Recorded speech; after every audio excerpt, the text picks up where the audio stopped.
So, good evening. We are back again. Finally, I've unlagged. We are back again. Bless up to everyone who's raided from Rants and Daps' stream. Big up to everyone who's locked in. Pinned comment is the lads' channels. There's only 3 of us tonight. Matt is busy, so is DJB. But this is a football discussion show for entertainment and opinion only. Everything here is about sports. We do not involve politics, personal targeting, or hate. So let's talk football, guys. And we've got plenty of football to talk about. Everyone's in meltdown within the fan base because Gabriel Magalhaes is apparently injured. The squad depth is the best in the world, according to a lot of people. Best in the league, one of the best in Europe. We've got one of the best managers in Europe. And the meltdowns are kind of comical, I can't lie. We're on an unbeaten 14 streak, 14 unbeaten. Only game we've lost this season out of, I think, all 17 games, I think it is, we played, was to a free kick at Liverpool. So I don't really understand the meltdown, but we're going to delve into all of that. Obviously, we do have a small matter of a North London derby coming up at the weekend. Obviously, we've got a few more internationals before that, and I will be live in about an hour, 7:30 UK time, for Cultural Leonesa versus Malaga. La Liga Dos. No 0-0 draws this weekend. Malaga better not let me down. So anyway, bless up to everyone locked in. Big up Static for the pin. Jezza, happy Monday, mate. How are you? I'm good, mate. I'm good. Unfortunately, it's getting cold here now. Unlike you, you lucky bugger down here. I've got my dressing gown on, Jez. It's a bit chilly in the gaff tonight. Yeah, how cold's it there? It's -1 here tonight. It's currently 14. Oh, well, yeah, okay. You can get... Yeah, but you got carpet, Jez. I've got tiled floors. Yeah, I've got carpet. We just about a full carpet. But no, it's all good, mate. All good. Yeah, and a lot of things to talk about, obviously. And yeah, big game coming up at the weekend, Kenny. Oh yes. How are you, Kenny? Well, like I said, I've had a weekend and a half. Like I was at the boxing, the Ben Eubank. I don't know what viral means, but for some reason I actually lost my head with the whole situation. You know, the sport I love is being corrupted by rehydration clauses and Conor Benn's actions, how he's allowed him back in the sport. So I did a video. My wife went up to me and said, she said, because you know, when I went down to the stadium, she knew that Eddie would be walking past, and Frank Smith and Eubanks and Ben, and she basically said every time I looked up at her, she said, "You do your video, you must." So I did my video, but when I went down, I felt like going up to Eddie Hearn, Conor Benn, and Nigel Benn, giving them a bit of a spray, my style, tell them what I thought of them, what I thought of the rehydration clause, and what I thought Conor Benn's reintroduction to the sport. And then I thought long and hard about what she said. And the thing that kept on ringing in my ears, she said, "Do you know that if you get thrown out, that Spurs are going to remember who you are? So even if you had tickets for the North London derby, you won't be able to watch your match. So by all means, go and do what you have to do. But just remember that, you know, that there's a domino effect." So I stuck to, you know, going viral because I think my video still just keeps on being viewed by all and sundry boxing fans and football fans. So that's what I did this weekend. Yesterday, I celebrated the birthday of my sister-in-law and one of my daughter's friend's boyfriend, and he happens to be a doctor. And so is his best mate, happen to be doctors. So, of course, I'll say it for the show, but he gave me an update on possible return to injuries for some of their players. So I thought I'll share that. But that depends on the club's announcement. But he's got interest in, they both got interest in information on Gabriel Magalhaes and how long he may be out. But that's all depending on what the clubs say, whether it's serious or not serious. But they're giving me kind of a diagnosis for not serious and serious. Interesting. There we go. Very quickly, just going back to the boxing. Obviously, your video is going crazy, right? And I know you read the comments. I haven't read the comments. I haven't seen. I obviously shared it. Yeah, but are they all in like general consensus is what you were saying, or are you getting a bit of a backlash as well? It's funny Because to say that. the way you said it, it was hilarious, man. Yeah, and it was the most one-sided fight I've ever seen. But I know. But yeah, I'll get a lot of is. comments. A lot of people agree with me. There's a few Spurs fans who said, "Get out of my stadium." So I replied, "Of course," and I said, "With pleasure." Yeah, and I disinfected myself, and after disinfecting myself, I'm going to have a nice hot bath. So don't worry about that. And I said, "Oh yeah, I just want to thank you for the lovely West Indian I had outside your ground as well." So yeah, you're useful for something. And the other one called me a lemon, and I said, "Oh, just enjoy your winnings whilst you can." And you know, who knows? Maybe you can afford your takeaway for tonight. So there was back and forth, but a lot of them were saying, "Oh, it's typical Arsenal fan complaining about cheating and everything." But I really feel strongly about not so much about Conor Ben not being allowed in the sport, although I do feel strong about that. I do believe in second chances, but the rehydration clause, which is a farce.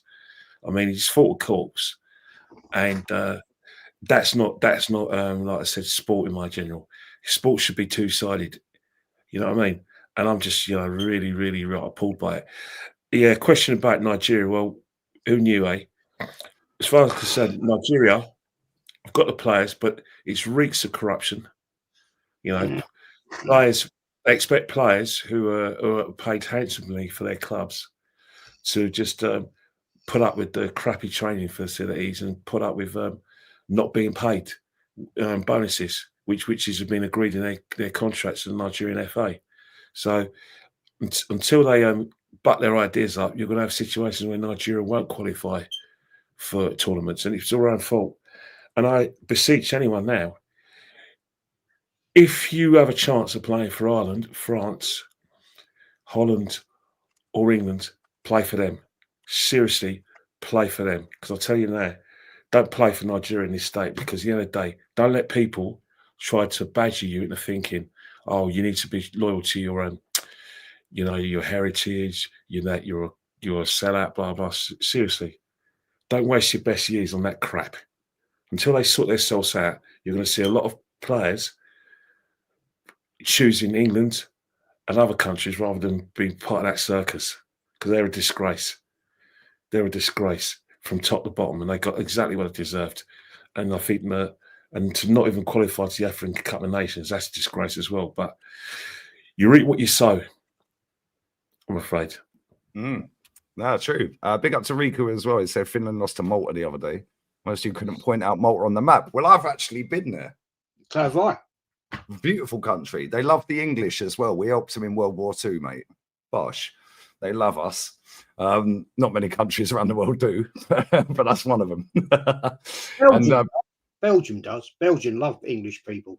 There's a lot of Belgium out here. There's loads. I've never met somebody from Belgium that's an idiot yet. And there's thousands out here. Not that I've met them all, but big up to Riku, 24 months as well. Bless, brother. Timu Puki's last game for Finland today.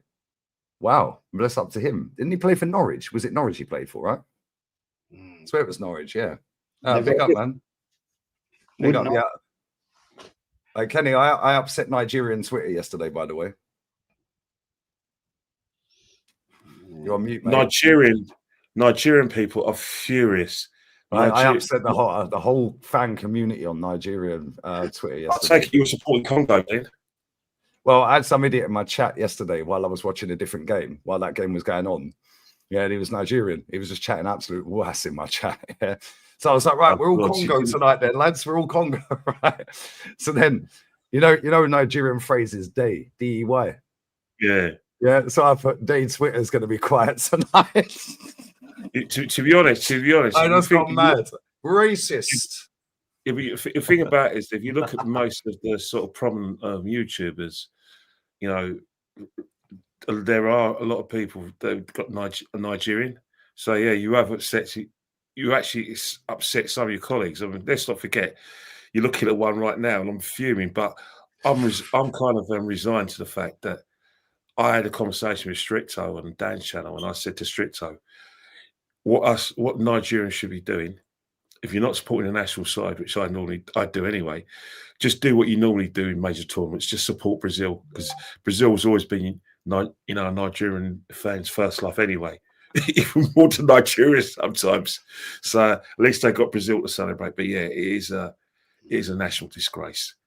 As far as I'm concerned, they should be ashamed of themselves. Some of them players, man. Well, they don't love their country enough. They don't love their country enough to produce that crap. I haven't watched it. However, I did see the penalty shootout today. Yeah. And I mean, Bassey's penalty is still floating around orbit, like with Harry Kane's against France. I mean, what was he doing? Yeah. And like the chat were telling me that Lookman dropped a stinker. Osman, I think he was injured, but he's been awful anyway. Yeah, the thing is, when he plays for Galatasaray, he'll go and bag 3-4 goals a game, 2 goals a game. But that's because Galatasaray give him about 10 chances every game. So he's going to bag loads of goals. Iwobi apparently dropped a stinker. There's loads of them. And listen, fair play to Congo. Yeah, they're one game away. Well, 2 games. It's over 2 legs away from qualifying for a World Cup for the first time. So fair play to him, isn't it? Fair play to him. But yeah, sad day for Nigerian football, man. Back to the drawing board. And the manager, I see a video today. I don't know if you see it, Kenny. Yeah, the Nigerian manager was trying to beat up the Congo. Some guy on the Congo bench or something. He was doing voodoo or something. It was fucking hilarious. He was going mad. He was trying to beat him up. He was doing voodoo. Yeah, he's trying to weigh him in. Yeah, and then they interviewed him after the game, and he said, "No, I don't know what he was. He was flicking water or something all the way, walking up and down the pitch on the shootouts." I was like, "Bro, why don't you just own it and say your tactics were awful? Why don't you just say that?" Yeah, because if voodoo played a part, how comes no African nation has ever won a World Cup then? Like, did you see the meltdown after the USA game? Against who? I forget they're playing now. Panama or somebody like Paraguay. Or recently? Yeah, the other day. No, I ain't seen it. Yeah, fucking 22-man brawl, and and all the bench. Yeah, it's massive, huge. Paraguay, that's it. Paraguay. Yeah, it's massive brawl, man. No, I ain't seen that. Well, all the players and that, everyone just kicking off. All going in. Yeah, bench and a lot of them, mate. Yeah. I love a good tear up. Was there actually punches thrown? Oh, it's all going down. It was a bit like watching North London Derby, really. After the crowd of it. Royal Rumble for the wrestling, just all weighing each other. Proper going in. Yeah, I thought. I didn't see the game. I only watched it on YouTube, and I thought, "Whoa, what's going on here?" And it was like, Christ Almighty, that was something. That was something going down there. Yeah, they're proper going in for it. I big up to Matty in the chat on his other account. Bless up, Matty, man. I'll tell him he's a real voodoo master. I'll tell him needs more than voodoo to save him this season, mate. If you don't win nothing, trust me. Kenny, did you see the aftermath of the Paraguay USA game? See anything? I mean, the Nigerian game. I couldn't get it anywhere, so I was just watching it online. The penalties. I was just really, you know what I mean. I was the USA Paraguay game. You got Paraguay. Did you not see the aftermath? No, I didn't. I was so because I was just basically on the phone to relatives about Nigeria not getting through the thing, and everyone's just angry. And I just saw the commotion with the Nigerian coach, and he just went mad, and he had to be held back. Go and watch the USA game. 22 players, all the bench having a right old good old kicking. And you say you don't, and you say international football's boring when you've had a Nigerian coach having to be held back when after Nigeria's hasn't made the World Cup again, and then you've got the kerfuffle with Paraguay versus the USA, even though the USA have qualified automatically as host nation. The results have been absolutely bad. What's happening with the yeah, I'm seeing it now. Oh, gee, yeah, look at this. Yeah, it's all kicking off. This is crazy. I can't share it. Actually, maybe I can share it. In fact, I will share it. If we get done for copyright, oh well, it is what it is. Let's share it. Let's go, guys. Good content to you, Lee. Go on, Jezza. I'll just play it. Yeah, so I'll put it on mute. I probably won't be able to play the whole thing. So that's all right there. It's not Oh, anymore. Oh dear. Oh dear. Look at this. Everyone just God's dancing. Oh, this is crazy. He's on his ass, look. Oh, this is crazy. Go on, we want to see some punishes from. Go on. Yeah, there's a few in there, mate. A few Jags. Right, let me pause it for a second. Otherwise, we'll probably have to pause it. So USA were winning. And this is stoppage time. Mm. So they're still playing. There's still 2 minutes to go. 2.5.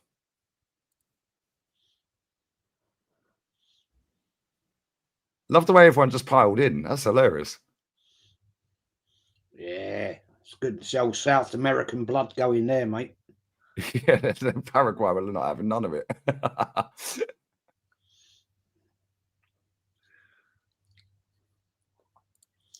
Yeah. Come on, we want to say. Oh, there we go. I bet number 15 was the guy who started it all, but he's now he now don't want it. Yeah. Hold. Let me at him. Let me at him. So I take it there was red cards in that then. I think so. I'll tell you what, I don't know. I feel sorry for that ref. He's going to be standing there going, right. Yeah, he's got to try and keep his eyes everywhere and figure out who done what. Try and get the numbers and the bench as well. He's got to get the bench. So he's going to be thinking, sod this. No, that's crazy. That's mad. Right, back to domestic football. 500 inside. Smash the like button up, guys. Come on. 113 likes. Both the lads' links. Jez's Arsenal and Kenny Ken 1972 Insta is posted, is pinned. DJ B's links there as well. So is Matty's. They can't make it today, but make sure you follow both of them as well. But yeah, Gabriel Magalhaes, Jezza, is apparently trained on his own before the Brazil game. In the final training session, he was training on his own. And now it's all Ancelotti's fault he's injured. It's all his fault he's injured because he played him in a dead rubber friendly game against Senegal. And apparently now he's done a thigh. He's done a groin, sorry. Groin, isn't it? A groin. So it's all Ancelotti's fault for playing him in a game after letting him train on his ones. Nothing to do with the fact that this guy played against Port Vale and Brighton in the cups. Well, the cup. Nothing to do with the fact that this guy played against Girona last season when we'd already qualified from the Champions League group stage. Nothing to do with the fact that this guy barely ever gets substituted, even though this season especially, we now have Mosquera, who's apparently the second coming of fucking Sol Campbell. Yeah, and Hincapié, who's the second coming of fucking Tony Adams. Like, I find it baffling. And the funny thing for me is, like I said, see backstage, or maybe just, well, I think it was backstage. I think we've only lost 1 out of 17 games this season. That was to a mad free kick from Szoboszlai. Yeah, the squad rotation this manager has shown over the last 6 years is abysmal. Yeah. His in-game management's a shambles as well. And we see that again up at Sunderland. We've got Dowman and Ethan sat on the bench. We've got Skelly sat on the bench, and he decided just to make one sub. Now, people can sit there and waffle on about injuries all they like until they're blue in the face. Yeah, but a large percentage of this fan base and all the rivals that are just jumping on the bandwagon because Arsenal gets clicks, they know who they are. Well, we don't need to go down that route. But they've all been telling us we've got one of the best 5 managers in world football and the best squad in the Premier League. So why is everyone in meltdown, Jez? Because Gabby is apparently injured. I mean, come on. We've got Ben White that can play there, and Capia can play there, and Mosquera can play there. I mean, if we really wanted to, Declan can play there. Yeah, he was a centre-back growing up. So I'm going to go and check on my dinner because my chili con carne is bubbling away nicely. And I'll let you take the floor, mate. Well, I find it quite interesting that the fact it was a dead rubber game because Brazil had already qualified. We knew that Gabriel was carrying a bit of an injury. Why let him go anyway? Why? What's the point? And now he's enhanced that injury, as Kenny, our doctor, is going to inform us in a little bit after consultation the weekend. That this could be bad, it could be minor, but the thing is, I just don't get the meltdown. We have got players that can cover. All right, maybe not to the level of Gabriel, to be fair. I don't understand this thing. It's never anybody's fault. It's always somebody else. Arteta, stand up, take your punishment, because you've played players when they're in that red zone and it's caused issues. And now, potentially, we've got a player out. We don't know the depth of this injury, but it could be he's out till January or beyond. Because I know for a fact from talking to in past physios about groin injuries, they can take a long time to heal. If there's a split muscle in your groin, that's going to take quite a while to sort itself out. But it to me, it's nonsensical to let players go on an international break when it's an absolute waste of time because they've already qualified. And you're concerned that player is in the red zone. Why let them go? Why? Just say no. You ain't going, Kenny. I'll give you your youth consultant. I think first and foremost, the clubs. It's a FIFA directive, and you have the right to say no, Kenny. They can say no, but the fact is that the FIFA directive says that during any international break, players from all the associations have to be made available to their country, unless there's an injury. And if there is an injury, then the player still has to report to his association. So the association's physios or doctors can check and verify the injury. Obviously, if it's a long term injury, that's not there's no need for verification because the player's out for a long time. But if it's a situation where it's the last game before an international break and the player says he's got a knock and he can't go, there can be an agreement between the associations where he said, right, you play one game, but he can only come on sub in the second game, or after, if there is, if it's a situation where England are qualified or any other country is qualified, he doesn't have to play a second game and they can go back. It depends on the relationship, but directive from FIFA is that players have to be made available for their country, regardless of whether it's a friendly or a qualifying tournament, because of the dates are specified for an international break. In terms of Gabriel Magalhaes, well, with the amount of games he's been playing, if he wasn't going to get injured at the national level, it's highly likely to get injured playing for Arsenal because, I was speaking to a couple of, people who, student doctors, and they told me that one of the things they told me regarding knees, your knee's never going to be as strong as it was before. And if you get any sort of injuries, any muscle injuries, you are susceptible to secondary injuries because you're compensating for that injury. In terms of Gabriel Magalhaes, if it's not too serious, he'll be out. The longest he'll be out for will be 2 weeks, which means he won't be available for the North London derby. He won't be available for Bayern Munich, and it'd be a stretch for Chelsea and Brentford. That's if it's really, if it's not so serious. But he's still a slight strain here and there. He's still not going to be fit to play in football because all he's going to need for his rehabilitation is probably just light training and obviously some sort of like medicines, painkilling medication in order to heal the pain, and then he has to do the physio. But slight injury, no chance of Spurs, no chance of Bayern Munich. It's currently fine for Chelsea and Brentford. If it's serious, they're saying several weeks, because so they're saying a grade 2 groin injury. Yes, they're talking several weeks, which means could be maybe 6 to 8 weeks. tops. But if it's not too serious, it's only going to be about 2 weeks. So fingers crossed. The best case scenario is the club says he's fine. Second best case scenario, the club says it's a slight injury, but he'll be away. He'll be out for 2 weeks. You know the minimum. But if it's a serious injury, we're talking 6 to 8 weeks. Well, that's the end of the season then, lads. I mean, come on, we're relying on one player, right? Yeah, wait till Declan gets injured, which he will. Yeah, and you know what's even more crazy, lads? Yeah, right. Hopefully he is fine. Yeah, because the meltdown's just ridiculous. I can't lie. Yeah, like everyone's got this club up, everyone's got up this squad, and then all of a sudden, Gabby could be out for a few weeks, and it's panic stations. Yeah, and this is why we don't win anything. So it's almost like they don't believe that the bench is amazing. He's our best player, though, isn't he, Lee? I disagree.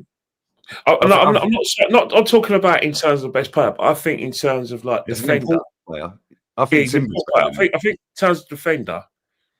Him, Gabby, Timber, and Rice are the three most important players at this club. In my opinion. I need to rephrase that. I think he's in terms of like consistency. He has. You watch games, even games that we're winning. You think, this guy is responsible for the clean sheet. Where you look at Saliba and you think, bit sus at times, isn't it? It's sus at times, but you don't really say that about Gabriel Magalhaes. So I can understand the meltdown, but he was out.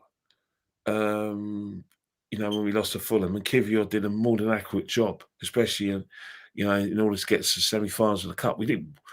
Ultimately, we lost a couple of games. We lost to Bournemouth. We lost to PSG. But ultimately, it is what it is. We have got an excellent squad in terms of the backup. And one thing Arsenal should never be short of is defenders, because Mikel Arteta over the last 3 years has bought two players for every position, especially when it comes to centre half. He's got 2 right-footed centre halves and 2 left-footed centre halves. And let's be honest, Marcel Skelly could play at right back, left back, and play Calafiori at centre half, because he is a centre half. That's what I'm saying, Penny. So I don't get why there's a meltdown. Ben White's a centre half. Nkapi is a centre half. Mosquera's a centre half and played left centre back most of last season because Diakabi was out injured at Valencia. Yeah. So he played left in a 4, left in a 3, and right back. Yeah. So I don't see what the issue is. Versatility, right? Yeah. And then we've got Calafiori, like you said. Then you could play Skelly there. So we've got more than enough cover for this guy. I think the reason people are just having a meltdown is because it's fashionable. Yeah. And they want to blame Ancelotti. They want to blame somebody else. Yeah. And it's like, well, if we've got this fantastic squad, what's the issue? Yeah. Because people will say, oh, yeah, but that's the set pieces done then. Well, let's not forget we didn't score a set piece from January till March, and he was playing every week. Yeah. So, we didn't score a set piece against Sunderland at the other weekend. Yeah, and he played. He played the whole game. We didn't score one then, did we? Let's not forget he has only got 1 Premier League goal this season and 2 assists. So it's not like out of all the set pieces we've scored this season, he's been relentless. That's not to take anything away from him, because I actually think he's been insane for about 1.5 years, 2 years. Yeah, but at the same time, people are going on like this is some massive, oh my God, this is like I don't know, Leo Messi being out of the World Cup for Argentina. Oh, they're effed. What they're going to do now? Yeah, this is like people say like, oh, Haaland. Oh, if Haaland gets injured. Yeah, it's like, what are we actually doing here? He's got 1 Premier League goal and 2 Premier League assists. Yeah, and he's been very good defensively. We're not knocking that. We're not. But the meltdown don't equate to the fact, that everyone says we've got a great squad. Everyone says we've got adequate cover. Everyone's hyped up all these players we signed in the summer, but done a masterclass. All of this. Okay, cool. If he is injured, then fair. Yeah, he is one of our better players. But when Saliba got injured at Anfield, let's not forget that he was injured in the warm-up. Yeah, and this manager played him. The same as Ancelotti's played this guy when he was injured or training on his ones. Yeah, and felt a little something. Yeah, let's not pretend that. Yeah, but now they want to shift blame away from Arteta. Well, let's go through it then. Yeah, let's have a look at how many minutes this guy's played this season. Yeah, because people want to deal in facts. Well, let's deal with the facts then. Yeah, facts are, yeah, this guy could have come off in enough games this season when we've been winning. Yeah, he didn't need to start against Port Vale. He didn't need to play or Brighton. Yeah, do you know what I'm saying? It's boring. It's so boring, man. Like, we haven't missed Martinelli because Trossard stepped up. We haven't missed Madueke, albeit Saka ain't really stepped up. Yeah, but we haven't missed Odegaard. Yeah, and let's be real with this, lads. Yeah, they didn't want Martinelli at this club. They wanted him sold in the summer. They didn't want Madueke. They were up in arms about it when we were linked with him. Now he's here. Well, we're just back it then. All right. They didn't want Gyökeres. They wanted Šeško. All right. And they've been gassing up Eze like he's the second coming of Ronaldinho. So we ain't missed Odegaard then, have we? 29, they ain't really missed. Yeah, nobody's been crying for him to come back. And Jesus, by the way, they want binned in January. So when people want to sit there and talk about all these injuries, well, number one, this manager's caused half of these. Yeah, but overplaying players and not rotating the squad properly. Yeah, Gabby Magalhaes has played every single minute pretty much. In fact, I think it is every minute. Yep, he's played every minute of all 11 Premier League games. So when we're 5-0 up against Leeds, why is he playing fucking 90 minutes? Yeah, when we're 3-0 up against Forest, why is he playing for 90 minutes? Yeah, when we're 2-0 up against West Ham, why is he playing for 90 minutes? Yeah, we're comfortable. Some of these teams barely had shots against us, right? Yeah, Burnley. Yeah, Burnley, he played 90 minutes. Yeah, so we were 2-0 up. They had 0 shots on target. Sunderland, he played. Yeah, but Burnley, Palace, Fulham, and West Ham didn't have a single shot on target against us. Fair enough. 2 of them ended 1-0, so I kind of see why he played them. Yeah, that's fair. Right? If you're 2-0 up and you're coasting, the team ain't getting a shot on goal, why not sub him off? Okay, cool. But if they get a goal back, okay, fair. Well, we'll take that out then. What about 3-0 against Forest then and 5-0 against Leeds? You telling me he had to play all them minutes? Yeah, League Cup. Yeah, he played 19 minutes coming off the bench against Port Vale. Why? Yeah, he came off the bench against Brighton for 20 minutes. Why? We were winning 2-0 in both games. Why is he coming off the bench? Why are we bringing our best, most important defender on then? Yeah, in the Champions League, yeah, Atleti, he played 72 minutes. Fair enough. That's the only game this manager decided, and Olympiacos, 75 minutes. Other than that, he has played against Bilbao for 90 minutes. He played against Slavia Prague for no apparent reason for 90 minutes when we were winning 3-0. What we're doing it? Can I just, sorry to jump in and interrupt. Go on, Jezza, go on.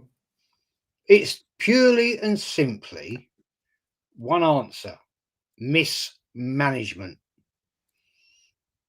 It's easy. It's easy.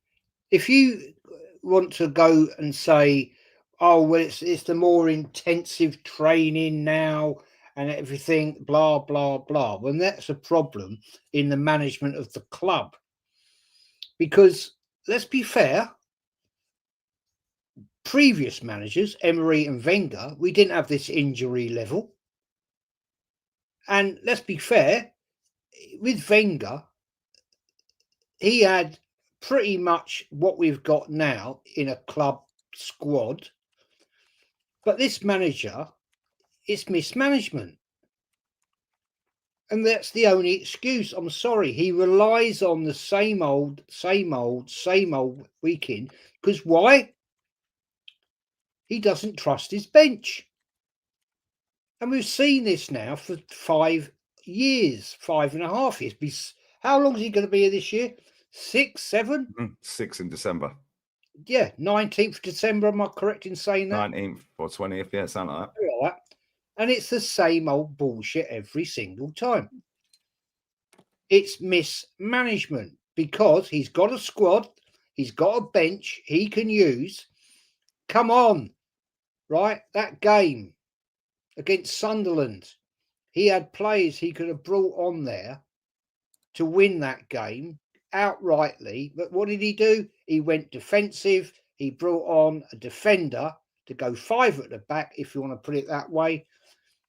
And we lost and we drew the game. It's mismanagement. People, get it in your bloody skull. Right? I'm fed up with it. I'm fed up with talking to bullshit bloody YouTubers on different channels that talk absolute waffle because they know nothing about football. They talk absolute bollocks. I'll be honest with you, Lee, like you said, privately, I'm getting fed up of going on these channels and talking to complete fucking idiots. Excuse my French. It's true. Big up to the bias cooler as well, Barca fan. Nah, bless up. Well said, mate. Yeah, agree with you, but there is no need for a meltdown. We've got to say there's no need for Ancelotti to play his best players against Senegal in a friendly. I hear that, but there's no need for Arteta to bring this guy on against Port Vale and Brighton. There's no need to play him, yeah, but in a dead rubber when we've already qualified out the group stage against Girona last season. He played 90 minutes in that game. Yeah, it works both ways, doesn't it? Look, the fact is that we're in a situation now where it's World Cup year, and especially when you look at Gabriel Magalhaes, you know, when it comes to Brazil, he's going to want to play every minute in every game for his country because he wants to make sure that first match, either the Canada, USA, or Mexico, that he's starting that game. You know, as much as we ask protect our clubs because we love the club and we think our club's the best be all of everything. We think national football is a distraction, an unwanted distraction. These World Cup year, you're going to see a lot of this. You haven't seen nothing yet. Wait till the playoffs, and if that's going to, you know, make you shudder and worry, what about in March? Because in March we're going to have a national break in the midst of a Premiership challenge, hopefully for us. You know, still being the FA Cup, hopefully. By that time we play, we would have won the League Cup. And so the way I look at it is that despite all those games coming up, those players like Gabby, all the four Gabbies, are going to want to make sure that they're available to play for Brazil. The same in England players, because at the end of the day, they're worried that if they don't play for their countries, certain managers do bear grudges. Look what happened to Alan Hansen in '86. You know, Liverpool on a sort of double charge in '86. He excused himself for some Scottish friendlies. What happened? And I think the player, I think it's Australia. What happened? When it came to naming a squad for the 1986 World Cup for Scotland, Alan Hansen wasn't chosen. So Alex Ferguson said, no, I only want players to make themselves available. And to this day, the Hansen family hate Alex Ferguson. But Alex Ferguson's reasoning is, well, you didn't turn up to the friendly games. And that's the risk. So you know what Tuchel's like? He's showing that he's got a big gob and he'll call any player out. That as far as he's concerned, England are the bean on everything. So Saka pulls out a few things. Saka knows that this manager will have no problem not saying, no comment. If they ask about Saka not turning up, he'll say something because that's how they are in Europe. So buckle down, put your seatbelts on because you're going to see a lot of players going to be playing for their countries, regardless of what you say, what their managers say. In terms of Arteta as well, look, you can have all the players that you like, and you can have two players for every position, which we do have. But if the manager still feels that spine is going to be the best team to help us win the game, that tactically that spine is the only players you can trust. You can spend £80 million on an understudy. That understudy won't play. Any game that Arsenal play, those players will play because he has to have a spine there, and that's the problem. It's all about the mindset of the manager. The manager just, Saka has to play every game. Declan Rice has to play every game. Gabby has to play every game. Calafiori, that's his team, and on form, he's gonna make sure they play every minute, every game, and come on if needs be. Sometimes if not needs be, but that until that manager has that mindset, a mindset of a Pep, a mindset of a Klopp back in the day, you're going to see a lot of players who are going to get injured, have secondary injuries because they're going to want to play every game. They're not going to want to sit on the bench, and the manager needs them tactically.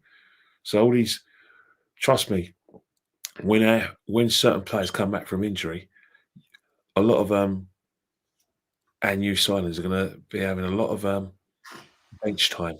They're going to have some splinters up their backside. It won't be a case of sitting on the fence. They'll be sitting on the bench. Trust me. You won't be seeing a lot of Eze when Odegaard's back. Madueke, as impressed as you were when he started, he's only going to be an understudy. The only place that's up for grabs in the team is probably at left wing. All the other places are occupied. I agree. And what you just said is spot on. Thomas Tuchel, I saw that Jude Bellingham was not happy when he came off. I don't want to make more out of it, but I stick to my words. Behaviour is key and respect towards the teammates who come in.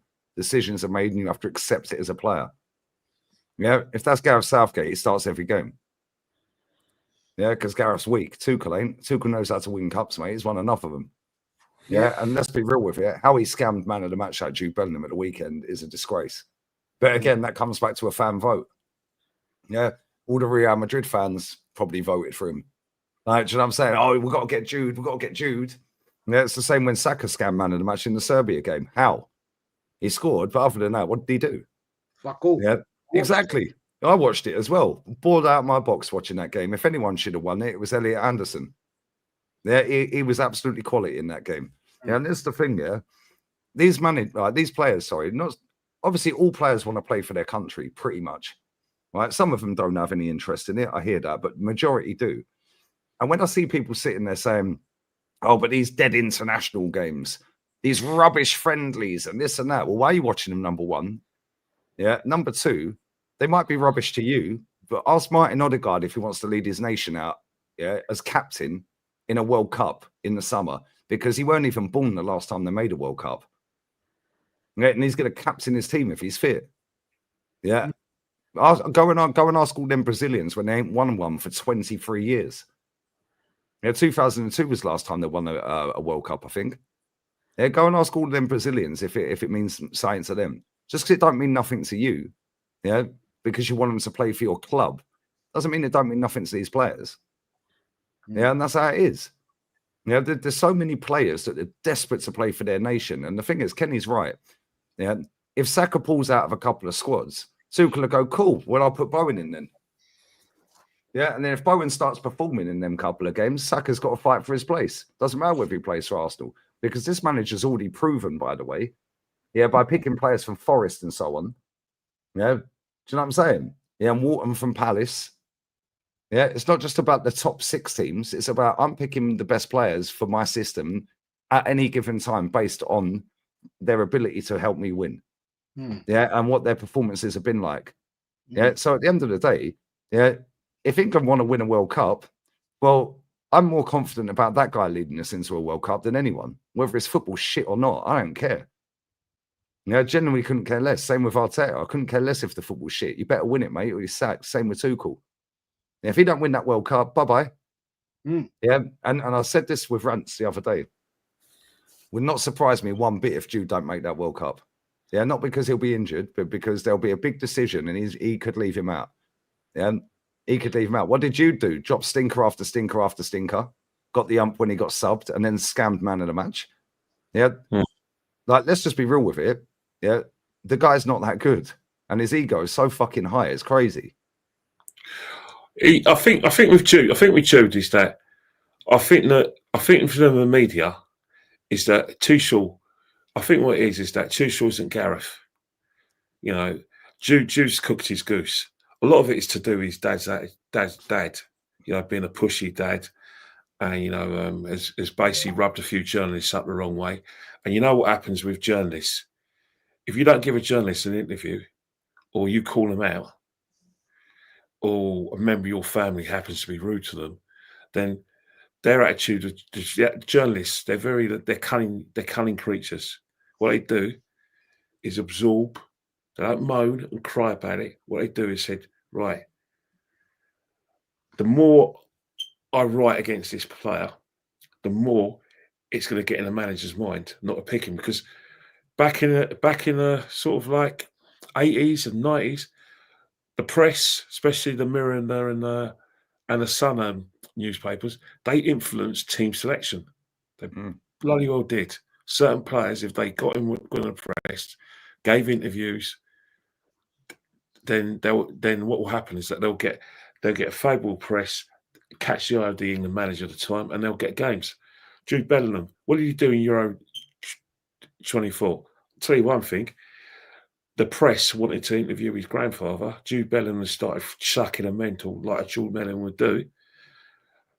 Jude Bellingham's a problem. And then all the stuff about what was happening in Dortmund when he used to have a go at players who made a mistake. He was trying to be, a leader in the Euro 2024 team. Probably had a few goes at players because they misplaced a pass.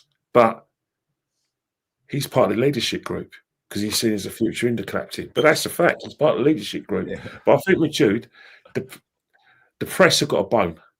And, they're going to put a lot of pressure on the England manager not to choose him for.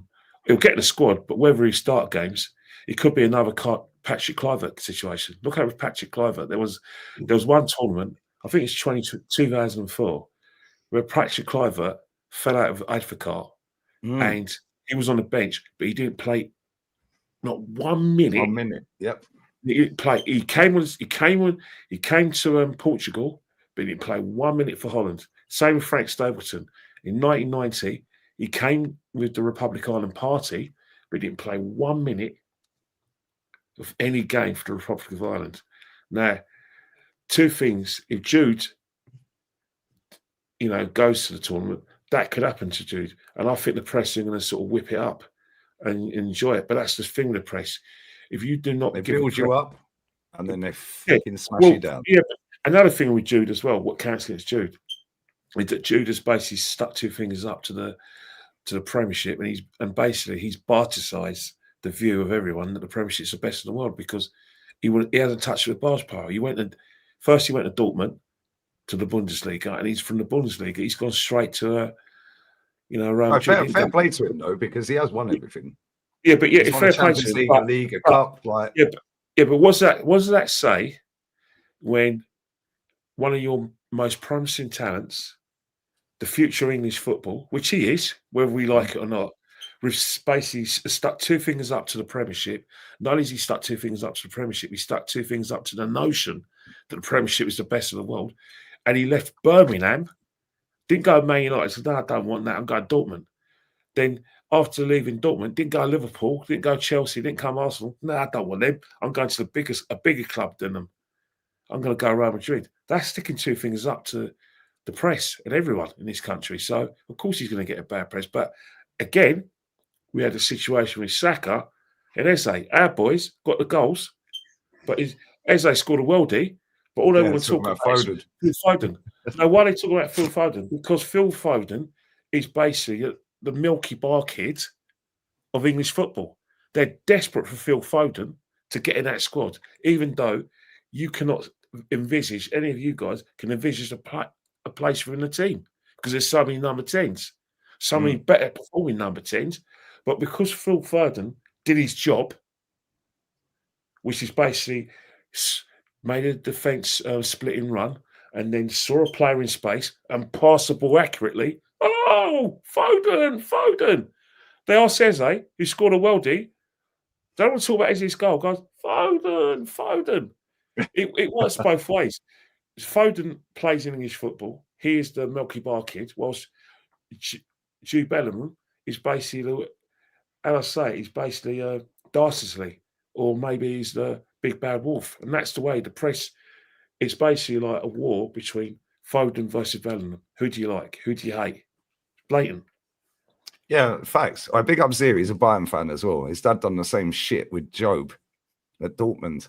Yeah, only to cost him the Klassiker versus us. Yeah, and this is the thing, yeah. I think this goes a little bit deeper, yeah, than just he don't want to play him because Joe Bellingham's holding bench at Dortmund. Yeah, and it's all kicking off over there, apparently. I don't really watch Bundesliga. Zia watches it all the time, and he keeps, and other people do, and they keep me updated. But that's why I think that I've got a sneaky feeling that he ain't going World Cup, this guy. Yeah, this Jude Bellingham, if he goes World Cup, you could be right, Kenny. He could just be sitting on the bench. Yeah. Like, do you know what I'm saying? Apparently, they're always in the dressing room. Is that true? That's crazy. The parents. Who do they think they are? I said La Liga's trash. Cool. How comes they won more in Europe than any other nation? Then, mate, work that one out. And until Chelsea beat Betis, mate, they'd won 27 out of the last 27 European finals. Yeah, against non-Spanish teams. What are you talking about? Yeah, quite clearly you're under the age of 25. Thanks for the continued support. Anyway, let me grab these real quick. Big up Stuart, man. 23 months. Bush. Big up everyone. Major problem we have in Arteta. He always rushes players back. They get a secondary injury, and then it's a bigger issue. Facts. Absolute facts. Yeah. Look at Saka. Look how poor Saka has been since that injury. Yeah. And I sat here. We sat here. Let him have the rest of the year off. Go away. Go on holiday. Go warm weather. Go and chill somewhere nice. Yeah. Go and relax. Recuperate. Come back. Go pre-season, and we go again. That guy has been absolutely awful this season. Luckily, we haven't been caught out yet. Yeah. Because, he scored a couple of goals. Whoopee. Yeah, but he don't look anywhere near the player he was before the injury. Yeah, he looks worn out every time I see him play. Then he's not in the game. Yeah, but other players are doing the stuff to get us over the line. So that's cool right now. But when the other players ain't, where's he then? Yeah. But big up Joshy as well, man. 5 months. An Arsenal fan I know called Jude the Black Zidane. What the fuck? The disrespect is easiest described. Bro, this guy... Yeah, is not that good, mate. And do you know what? When he went to Real Madrid, as you guys know, I watched Real Madrid. Yeah, when he went there, the first 6 months, he was quality. Yeah, that's without. I know he scored the goals, but he actually played really well in the first 6 months. Then he believed the hype. Yeah, and since then, his attitude, in terms of the way he's patting players and little broing players, and all, it's like, bro, what the fuck are you doing? Like. I don't know whether that's him. I don't know whether that's just how I've seen it. I don't know whether that's because of the stories with his father and his family. But it's almost like he thinks he's like the greatest player in the world, which is cool. Think you are that. Yeah, but have a little bit of respect, man. Like when you're going around little broing Cole Palmer and all these other players that are one shit as well. Yeah, and like tapping Rodri on the back and like, what are we doing here, bro? Like it's like, bro, calm the fuck down there. Yeah? Just calm down a little bit. Yeah, some of the stories that come out, you have to take with a pinch of salt. Yeah, because most of these journalists chat shit anyway. Yeah, but he needs to just get back to playing decent football again. Yeah, because he's been awful. I know he's been injured this season, yeah. Right? But he's been awful since his first 6 months at Real Madrid. And you have to take that back to Ancelotti. Ancelotti played him as a 10. Yeah, why? Because they had mad injuries that season. Yeah, do you think we got injuries? They had about 63 different injuries over the course of that season and still won 3 trophies, including the champs. Why? Because Ancelotti played him as a box-crashing midfielder in a 10. Yeah, he can't play that for England because he ain't technically good enough. At Real Madrid, it don't matter because you've got all the other techie players on the pitch. You can get away with it. We ain't got a fuck ton of techie players at England. Yeah, so he can't be the main man. Yeah, he thinks he's the main man. That's how it comes across. The fact that he's even got that face on there that I showed, yeah, and Tuchel's looking at him, he don't even want to look at him, he's turning his nose up at him. It's like, bro, you know what Tuchel's won, isn't it? Like, have a bit of respect. Yeah, and this is the problem with boosting players up, and this is what the media are going to do. Kenny, Jez, chat, we've seen them do this to so many. They did it with Gaza. Yeah, they've done it with fucking so many other players. They boost you up and they destroy you on the other way. Yeah, and if his family and him want to go down this PR route, cool. Well, they'll soon bash you down, mate. The fact that he came out after the Euros and said, oh, all the reports I was seeing, it done my mental health in. No, you played shit, mate. Yeah, how about own that? Yeah, would he come out of Real Madrid and give it all the big uns to their media? No, because they crucify him. Like, it just needs to slow down a little bit. It's not just him as well. There's other players. Yeah, but obviously we're talking about him right now. Yeah, it's boring. Yeah, this guy should not be playing for England because he ain't good enough. Yeah, and if Rice is a shooting if he's fit. Yeah, Walton or Elliot Anderson should be the one next to him. Yeah, and Foden. Yeah, if we're going off a current form this season, they're the ones, isn't it? He can hold bench. Yeah, and cool. If you want to bring him on, bring him on. For certain games, if it's a lesser nation, yeah, then you can play him. But on form, Rice, Walton or Anderson, and Foden, they're the 3 in midfield for me anyway. Walton's his bench player. He loves Anderson. Loves that. It's basically Anderson, Rice, and the 3rd player. And Foden's been brilliant this season. Let's be real. He's purring along nice. But you think about it, is that it should be the other way round. It should be either Jude or Phil Foden, then the other two. But the thing with Phil Foden is that he's playing well for his club, and that does help. But international level, he doesn't really convince at international level. He plays well in patches, but I look at him at the national level, and I think I look at that midfield, and the only player that I think, right, he's a shoo-in, and I think he's a shoo-in the manager's Anderson. I think every place in that midfield, and that includes Declan. Because remember, I look at Declan for England. I don't look at. I can easily separate Declan for Arsenal and Declan for England, just like I can separate Foden for Man City and Foden for England. Obviously, you talk about one of England's biggest fans, and as far as I'm concerned, Saka plays really well in international football. Why? Because the pace is slower. It's stop-start, and it's like slow and then quick in the bursts, especially when it gets into the last third. He's going to look $1 million. So's Rashford. At Arsenal now, it's like boom, boom, boom, boom, boom, boom, boom. So there is going to be situations where he isn't. He physically, he isn't going to be at his best. And he probably can't be because at the end of the day, we discussed earlier in the show secondary injuries, and again, that's probably one of the worst kept secrets in football. No one wants to hear it, but unfortunately, it's a fact. You know, sorry to interrupt. I'd love to see these pompous little arses go and do a real job for 6 weeks. See how long they last. Right? Go and work on a building site. Right? Go and empty bins on a dust cart. Right? Go and become a carpenter, electrician, fucking plumber, whatever you like. They are so protected. Right? They haven't got a clue about the real world. They don't know really what life is all about because they're in a bubble, and they cry about such things that mean nothing, and it winds me up at times. I mean, I love football, don't get me wrong, I love it, but these people like Bellingham and that, get a life, fella. Get a life. He talks way too much, for somebody that's playing for Real Madrid. He's been protected since about the age of fucking 12. Right, when he joined an academy. Right, go and do a proper job. Go and work in a hospital for a 14-hour shift. Go and do that. Go and be a porter. Then you learn what life is all about. Go and do an ordinary, everyday job. Go and work in McDonald's. Right? Learn what life is about, because they are so over protected. It's pathetic. They don't know what the world is about. They haven't got a bloody clue. They get over for kicking a sodding football, a bag of air. Right? That's all they do. And they cry about inconsequential bollocks. Right? And I'm fed up listening to them. That is why I watched an Arsenal game, right? When Arsenal are playing.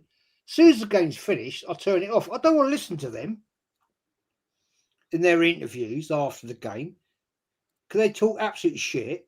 Most of them are as thick as shit, to be honest, right? Totally uneducated. And I'm like, I don't want to listen to what you've got to tell me. Because, I love your football. You're absolutely talented. I could never achieve that ability. Fantastic. And you're getting 100, 150, 200 bags a week, right? But how about actually go and do some hard graft for once in your life? Because you've never hard graft in your life. You've never had to. You've never had to struggle and actually learn how it is in the real world. You go home in your Lamborghini or your Rolls Royce, whatever, 300 grand car, yeah? You don't know what it is to people that actually, as it's coming to Christmas, There are hundreds of thousands of people out there, right, that can't afford Christmas. There's hundreds of thousands of people can't afford to heat their homes. Don't come and cry to me about you've had a bad this and bad that. Fuck off. Yeah, they love it when it goes the other way, though. They love all the adulation. Yeah, as soon as they get a little bit of criticism, they cry like bitches. Exactly. Yeah, but the thing is, the biggest enablers for footballers are ultimately The fans. Fans. We're the biggest enablers of them. For instance, we get upset. We get upset when our favourite player doesn't get the praise that we think they should be getting. We get upset when our favourite player gets tackled. We buy all their merchandise. So a lot of the fans, football fans in general, for every fan like me, us three, who just think, just get on the game. I don't want to know about your personal life. I don't care whether you're who you're going out with, which sex you prefer. We just want you to play football and just get on with it. I don't care. There's a lot of people who do care. There's a lot of people, you know what I mean? And that's that, and therein lies the problem. There's too many fanboys in football. The worst thing that ever happened in football was the fact that some players now don't do jobs. They don't, clean the dressing rooms, don't clean a senior player's boots. Can't do that no more. And that's the thing. We have too much safeguarding in football, which you have to have, because the other, roll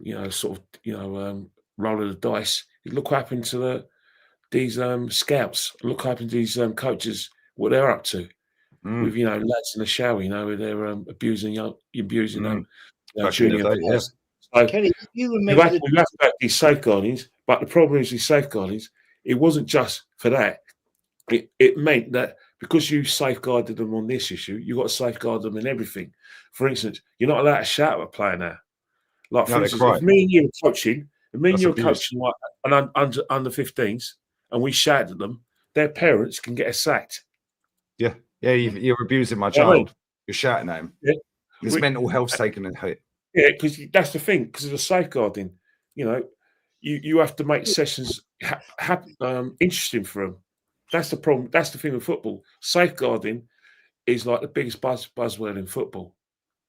And they've been protected, and that's cool. And that's how it should be. They should be protected from shit that you were mentioning, yeah.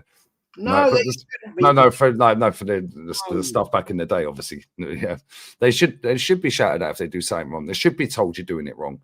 Yeah, less of this namby-pamby bullshit. All right, market opportunity in the Malagrin. Jesus Christ on a bike. Anyway, yeah, what I was saying is, like, from the age of about fucking 12, 13, they've been told they're great. Yeah, everyone's telling them they're great. Are you telling me if Jude Bellingham or Foden, Eze, I don't know, fucking David Raya, Zubimendi, whoever it may be, you're telling me any of these men go out for dinner, they're having to pay for it? They walk in a restaurant, the restaurant owner's going, it's on us tonight, David. It's on us tonight, Zubi. Photograph all the stuff. Can we put the that helps them later down the road, so they can give you a fucking $2,000 worth of dinner. Yeah, for free, because they're going to make that money back. Because, oh shit, David Raya went there for dinner. Yeah, that's all over their website. Yeah, they don't pay nothing everywhere they go. They've been told they're great for the last 10, 15, 20 years. Yeah. So then as soon as you get a little bit of criticism, it's, oh no, my mental health. Jude said it after the fucking Euros. Oh yeah, some of the stuff I was reading. Why are you on social media, bruv, reading it? Let me tell you a little story here very quickly. This is how it works, right? Half a mile up the road from me right here is a very famous actor. I respect him. I think he's a great actor.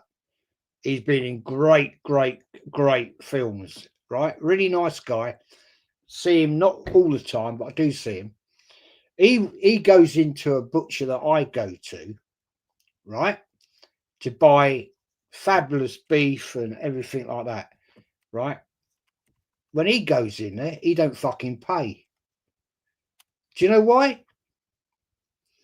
Because that butcher has got all over his website a picture of him and this actor.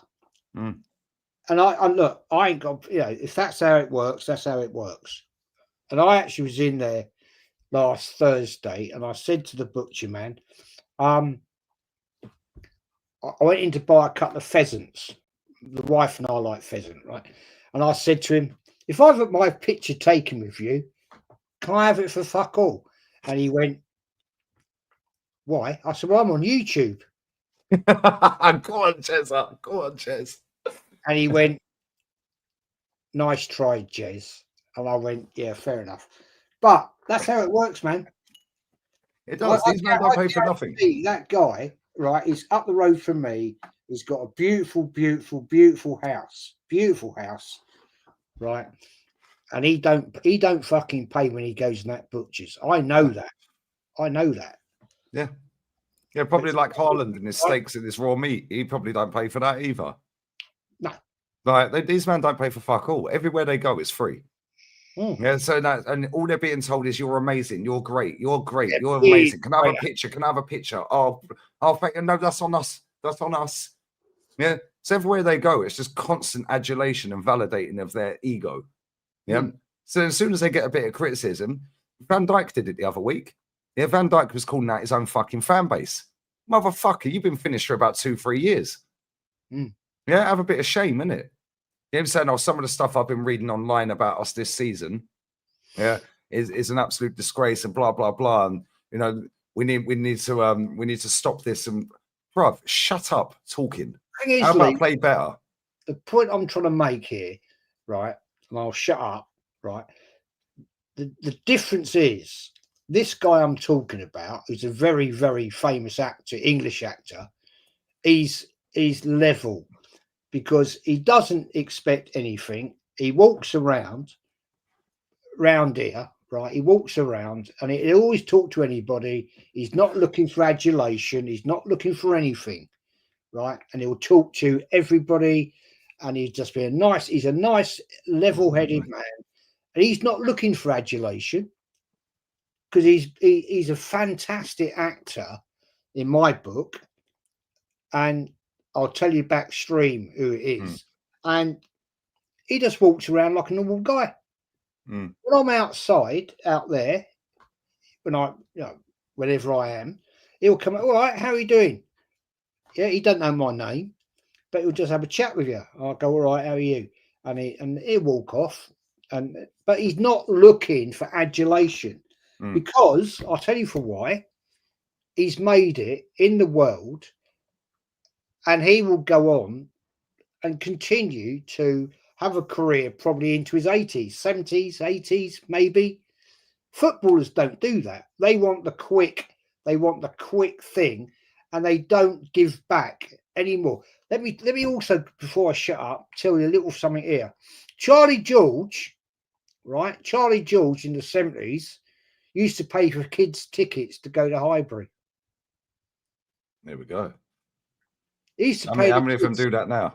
They only do it if it's being recorded. When the Junior Gunners first started, right, in 1974, the Junior Gunners, right, in the corner, you guys remember, in the corner between the West and North Bank, right, there was kids there that their parents couldn't afford whatever it was for a game. I mean, I can't remember now. But he used to pay for them to go. He'd pay for them. They only do that shit now. You watch, Christmas is coming up. You see all these clubs doing up their PR, going to Great Ormond Street Hospital with a load of gifts. Yeah, half of them players don't even want to fucking be there, mate. They're only doing it by the club. Yeah, they're not putting that out of their own fucking pocket. No, they're only doing it because the club are telling them you've got to do it. Yeah, we've got a job to do today. Right, you're at Great Ormond Street. Oh, you're at St Thomas's. You're at St Bart's. You're at St George's. Yep. Da, da, da, da. Oh, you're at Stoke Mandeville. Da, da, da, da. It's bollocks. But people buy into it. But listen, we are going to have to wrap because this game's kicked off, guys.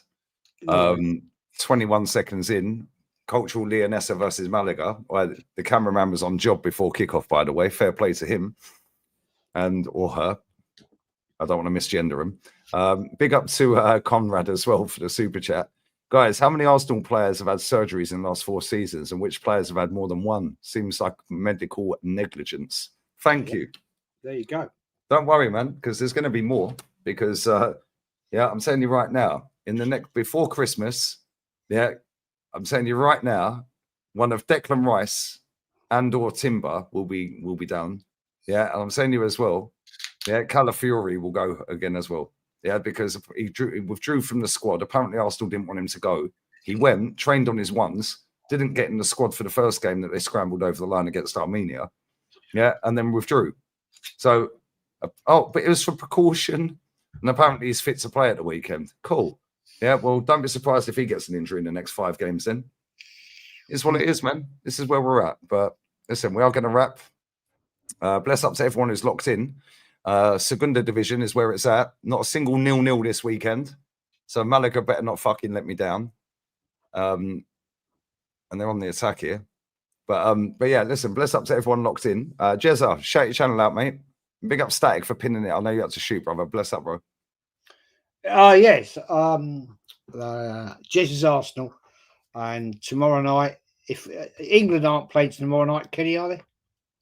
No, England's international games are over now. There's no more games, and all the players are returning to their clubs. It's only the only games tomorrow is Scotland versus Denmark, which is going to decide which one of them is going to the playoffs. Oh yeah. Hold on, wait a minute. Spain are playing tomorrow. I'll have you know. Yeah, they're playing. Haven't Spain qualified yet? I mean, they've already qualified. They slapped up Georgia 4-0 the other night. It's like work watching. They're playing Turkey tomorrow. Don't tell me. Don't tell me. Don't tell me Marino keeps on scoring. No, he had a stinker and hook, but Zubimendi scored a cracking goal.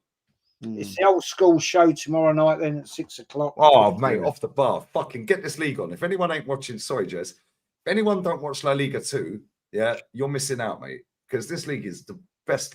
Swear down. Sorry, Jezza. No, you're right. Man just shanked the crossbar from 25 yards out.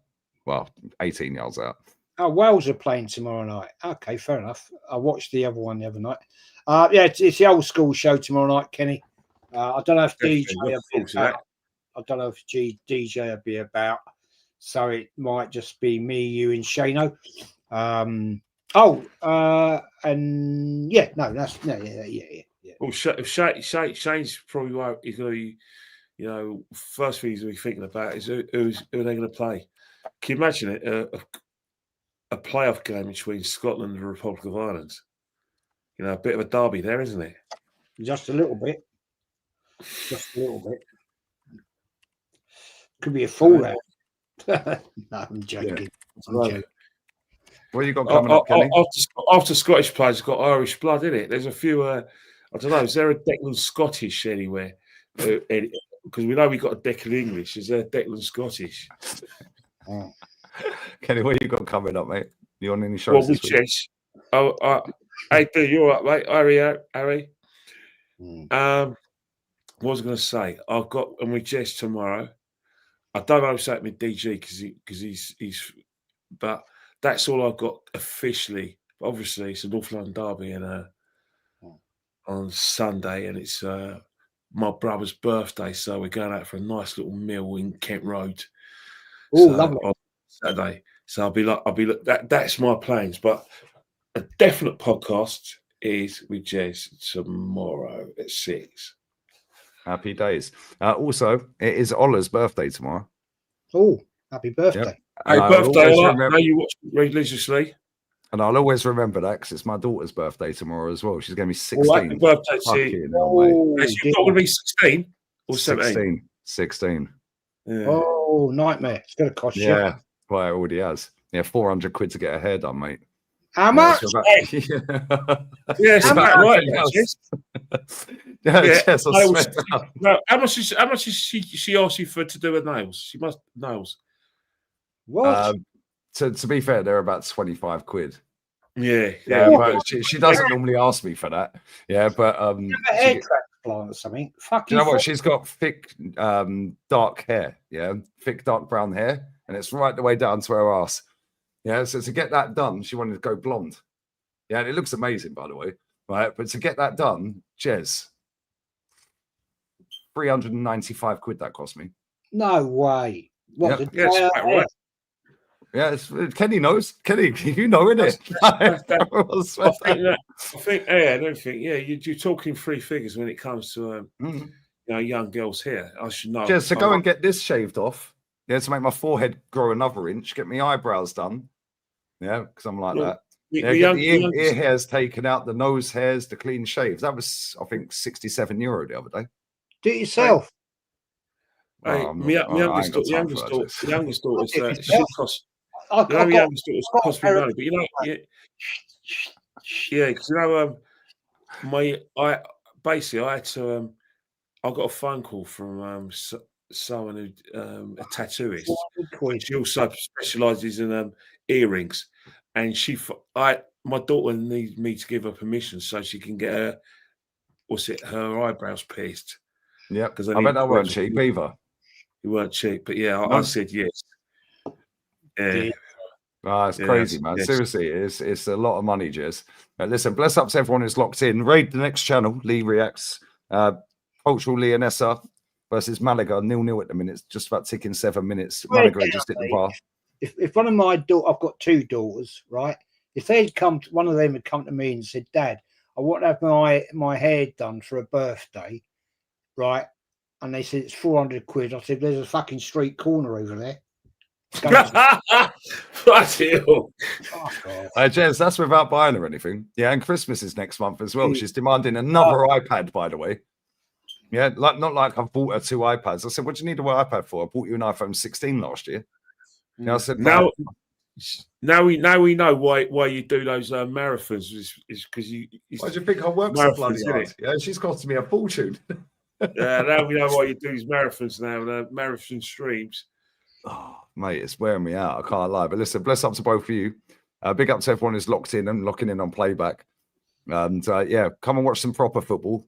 The chat will help you out with some streaming sites to find it. If you have got a VPN, then I'd imagine you'll be able to get it on Amazon Prime. If it's not on there, I'm on Movistar Plus España online. I was joking, by the way, boys. I was joking. I know.